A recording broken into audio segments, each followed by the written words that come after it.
26 अप्रैल 1635 को न केवल सिखों के इतिहास में बल्कि दुनिया के इतिहास में ऐसी जंग होती है जो कि स्वर्ण अक्षरों से लिखी होनी चाहिए थी। शायद हमारे एमिनेंट हिस्टोरियंस इस जंग को देख ना पाए, खैर, लेकिन मैं आपको बताना चाहूँगी कि यह एक ऐसी जंग थी जिसमें तीरों से आकाश भर गया था। हर तरफ तलवारों की खनक थी, क्योंकि मुगलों की 20,000 फौज का सामना दुनिया को मीरी ते पीरी का सिद्धांत देने वाले छठे बादशाह गुरु हरगोबिंद जी और उनके सिर्फ 1800 लेकिन बहुत ही बहादुर सिंह कर रहे थे। स्वागत है आप सभी का वी इन्फो बाबू चैनल में। मैं आपकी होस्ट एंड दोस्त रिंस। करतारपुर की जंग पठान पेंदे खान के कारण शुरू हुई थी। पेंदे खान पहले तो गुरु हरगोबिंद जी का बचपन से शिष्य था, लेकिन फिर वह गुरु जी के खिलाफ हो गया और गुरु जी को पेंदे खान से बहुत लाड प्यार था, क्योंकि छठे बादशाह के सामने ही वह पला बड़ा। बचपन से ही वह गुरु जी की सेवा में आया करता था, तो गुरु जी ने उसे शस्त्र विद्या का ज्ञान भी दिया। उसके लिए दो भैंसों के दूध घी का इंतजाम किया, अपनी सेना का सरदार बनाया। पेंदे खान इतना ताकतवर हो गया था कि वह अकेला ही बड़े बड़े जानवरों को उठा लेता था, अपनी हथेली से ही सिक्के को मसल देता था और भागते हुए घोड़े को रोककर पलट देता था। लेकिन श्री हरगोबिंदपुर साहिब की जंग के बाद पेंदे खान हंकारी हो गया और फिर उसने एक सफ़ेद बाज चुराया, और जब चोरी पकड़ी गई तो फिर वह जलंधर के फौजदार कुतुब खान से मिलता है और फिर कुतुब खान उसे लाहौर के गवर्नर वजीर खान से मिलाता है और फिर पेंदे खान वजीर खान को करतारपुर पर हमला करने के लिए मना लेता है। तो फिर वजीर खान 20,000 से ज़्यादा सेना अपने कमांडर काले खान के अंडर भेजने के ऑर्डर दे देता है और साथ ही जंग में काले खान के अंडर पेंदे खान, कुतुब खान, अरवन खान, आसमा खान भी जंग के लिए निकल पड़ते हैं। इस 20,000 मुगली सेना का सामना करने के लिए गुरु हरगोबिंद जी खुद मोर्चा संभालते हैं और गुरु जी के साथ शाहजहां को 2 बार मूर्ख बनाने वाले भाई बिधिचंद, भाई जटिमल, भाई लखू और सिर्फ 1800 लेकिन बहुत ही ट्रेंड एंड प्रोफेशनल सिंगों के साथ करतारपुर को चारों दिशाओं में बांटकर मोर्चा संभालते हैं। आपको जानकर हैरानी होगी कि मुगली सेना 10 गुना होने के बावजूद रात के अंधेरे में हमला करती है।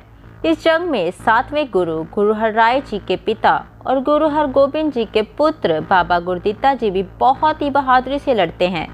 और तो और बाबा गुरदित्ता जी के भाई बाबा त्यागमल जी, जो कि सिर्फ 14 वर्ष के थे, इतनी बहादुरी से लड़ते हैं कि मुगलों की बखियां उधेड़ देते हैं और इसी बहादुरी के कारण उन्हें तेग बहादुर नाम दिया जाता है, जो कि आगे चलकर 9वें बादशाह गुरु तेग बहादुर जी के नाम से जाने जाते हैं। और यह वही गुरु तेग बहादुर जी हैं जिन्होंने कश्मीरी पंडितों के धर्म को बचाने के लिए भारत की जनता के मन से मुगलों का डर मिटाने के लिए अपने शरीर का त्याग कर देते हैं।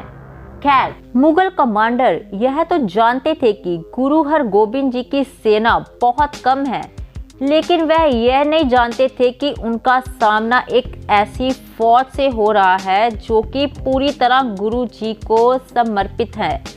एक ऐसी फौज जिसकी ट्रेनिंग और हौसले नेक्स्ट लेवल के हैं, जो कि अपने गुरु जी के लिए मर मिटने को तैयार है। और फिर भाई बिधिचंद काले खान का बाबा गुरदित्ता जी आसमान खान का सामना करते हैं।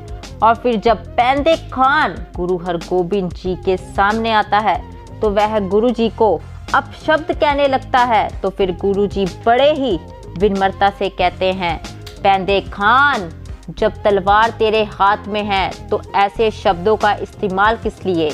तुम मेरे बच्चों की तरह हो और बहुत क्रोध से भी भर रखे हो, इसलिए पहले तुम ही वार कर लो।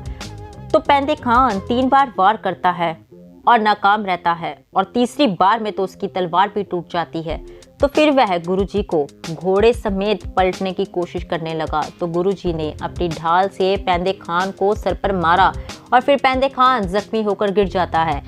फिर वह उठकर वार करने के लिए आता है। तो अब गुरु हरगोबिंद जी कहते हैं, मेरे बच्चे, मैं तुम्हें बताता हूँ वार कैसे करना चाहिए। और फिर गुरु हरगोबिंद जी की तलवार का वार पेंदे खान झेल नहीं पाता और जख्मी होकर जमीन पर गिर जाता है।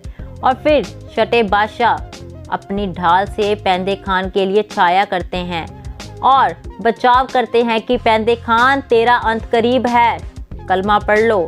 तो पेंदे खान कहता है, गुरु साहब आपकी तलवार और ढाल ही मेरा कलमा है। पेंदे खान का अहंकार अब खत्म हो चुका था, पर अब वह सब कुछ खो भी चुका था। वह एक हमलावर था, फिर भी गुरुजी उस पर दया करते हैं और तो और उसके लिए अरदास भी करते हैं। चाहे कोई शिष्य गुरु को छोड़ जाए, लेकिन 10 बादशाहों ने कभी भी अपने शिष्यों को नहीं छोड़ा। और यह सब बातें एक मुस्लिम हिस्टोरियन फारसी में लिख कर गए हैं।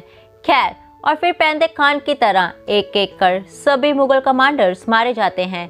तो फिर काले खान एक तीर चलाता है जो कि गुरुजी की पीठ पर लगता है और जब तक वह पलट कर देखते हैं तो दूसरा तीर गुरुजी के माथे के पास से गुजरता है और गुरु हरगोबिंद जी बोलते हैं, काले खान तुमने तो अपनी कला दिखा दी, अब मेरे वाहन भी देख लो। तो फिर गुरुजी ने ऐसा तीर चलाया कि काले खान का घोड़ा उस तीर से मारा जाता है और वह जमीन पर गिर जाता है।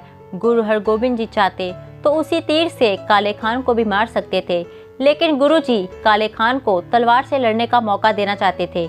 लेकिन काले खान गुरुजी की तलवार का भी सामना न कर सका और उसका सर गुरु हरगोबिंद जी धड़ से अलग कर देते हैं। अपने कमांडर्स को मरता देख बची कुची मुगल सेना भाग खड़ी होती है और गुरु हरगोबिंद जी यह जंग जीत जाते हैं। इस जंग में लगभग 700 सिंह वीरगति को प्राप्त होते हैं और वहीं लगभग 8 से 10,000 मुगल सेना मारी जाती है और यह युद्ध 28 अप्रैल को खत्म हो जाता है। काश हमारे एमिनेंट हिस्टोरियंस जिन्होंने मुगलों की महानता से हिस्ट्री का सिलेबस भर रखा है, काश वह इस जंग की तरफ भी ध्यान देते। खैर, आपको यह वीडियो कैसी लगी कृपया मुझे कमेंट सेक्शन में ज़रूर बताइएगा और बहुत बहुत धन्यवाद अपना इतना कीमती समय देने के लिए। वाहिगुरु जी का खालसा, वाहिगुरु जी की फतेह।